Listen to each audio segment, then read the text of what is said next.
than Jake Fromm sometimes do around the league, but what makes him dangerous? I think that he controls the South Carolina offense well. I think he's a great player. He's a dynamic player. He can threaten us in the passing game with the receivers. They have a great team of receivers, and they also have a good offense, and he controls it well. He knows what to do and when to do it, and we're definitely going to have to lock in and study him just like we would study any other quarterback. This up-tempo, does that make things a little bit tougher for the defensive line? How quickly you've got to get set, how it can wear on you maybe a little? I think, last year, we've got a lot of veterans returning on the defensive line, and we played in a lot of games where we had to have up-tempo and, fastball and stuff like that. And we practice that every day. I think that, we're going to just continue to work on that more this week, because I did see last week when they played a lower tier team, they did a lot of fastball in that first quarter, and it's definitely something that you just have to game plan for, and you got to be ready for anything. They will throw a lot of stuff at us because they have a good football team. That's just, it is what it is, and we're just going to have to prepare.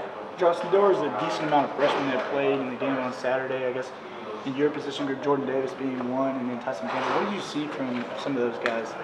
I saw a fight. Like we said, you might not know everything to do. You might make some mistakes, but if you make it 100 miles per hour, it can be fixed and it can be adjusted. But you can't really coach effort.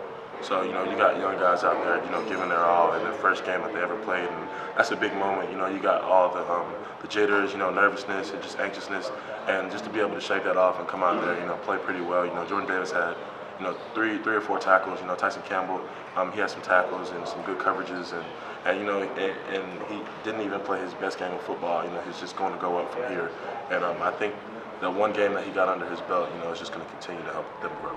The fact that you guys have so much speed you go up against every day in practice, does that make it a little less daunting to have a Devo?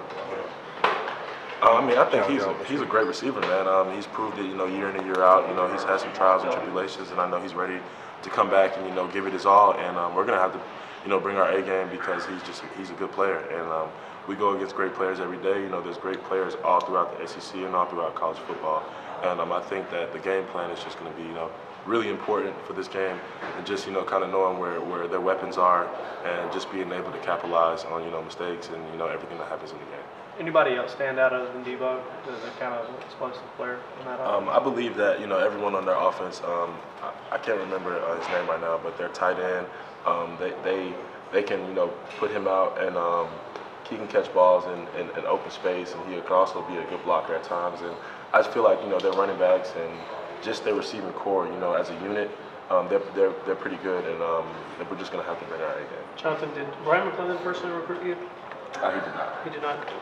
He's obviously now offensive coordinator, play caller in South Carolina. I guess interim head coach when you were a freshman. What do you make of? He definitely was our interim head coach. I think it was the Florida game. I'm pretty sure it was the Florida game. He's a great guy, man. He's still, he's had an impact on me when he was here at Georgia. He's a great coach, and he's continuing to do good things. And, he's definitely, on a different path now.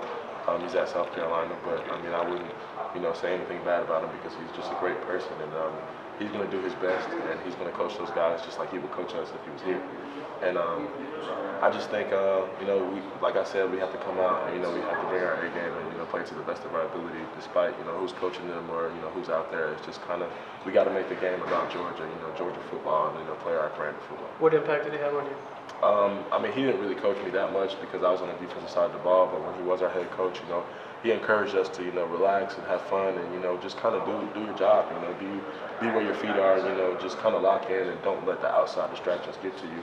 And I guarantee he's coaching those guys to do the exact same thing, and then that's what you would want in your coach. Is South Carolina a rivalry? Is it a rivalry game? I think it's becoming that. It is definitely one of the tougher, more physical games that we play. Especially coming over these past years, and just how the tables have been turning, and we've been going back and forth. I think that it's a game that we take very seriously, and they're doing the same thing. And like I said, everyone's going to come out and give it their best. We're going to get South Carolina's best, and they're going to get our best.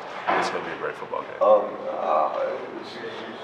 As you spoke about all of South Carolina's offensive weapons, how hard is it to game plan for that? How much work do you have to put in sitting down and kind of figuring all that out? I feel like you got to just take it seriously. it's week in and week out. You know, it's a new team every week. You know, you get the game plan, you put it in, you install it, and then you correct stuff. You know, and throughout practice, and you just continue to work. And you know, by Friday, you know, you've got everything locked in. You walk through stuff, and then Saturday you're out there ready to go.